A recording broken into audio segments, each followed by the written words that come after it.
Hey everyone, and welcome back to Shadow Tales. Whether you're new here or you've been with us from the start, do us a huge favor. Tap that like button and hit subscribe right now. It's totally free, and it's the only way to make sure you never miss our daily deep dives into the wildest stories in history. Trust me, today's story is one you won't believe.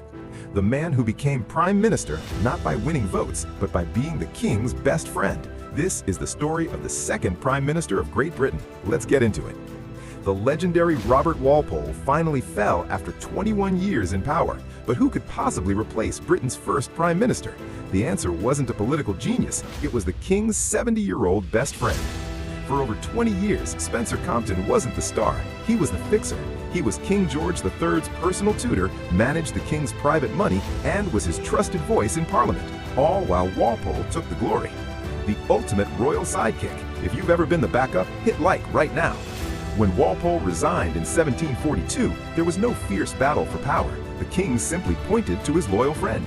At age 70, Spencer Compton became prime minister without a single rival or election.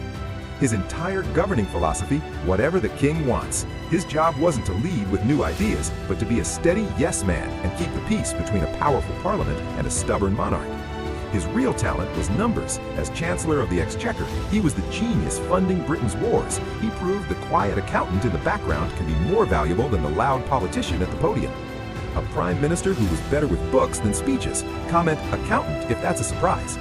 He still holds a record today, the oldest person ever to become prime minister for the first time. He wasn't seen as a visionary, but as a safe, temporary pair of hands. His time at the top was brief. The pressure was immense. Just 10 months after taking the highest office, he fell gravely ill. The king's friend had kept the seat warm, but couldn't withstand the heat. In June 1743, he died in office. His tenure was so short and uneventful that most history books skip right over him. He's often called Britain's most forgotten prime minister. But he proved something crucial. After a dominant, long-serving leader, sometimes a nation doesn't need another superstar. Sometimes it just needs stability. The king's trust was his only qualification, and for a brief moment, it was enough. Spencer Compton was the essential bridge. He passed power smoothly from Walpole's era to the next without chaos. Sometimes the most important leaders aren't the famous ones, but the ones who keep the system from breaking.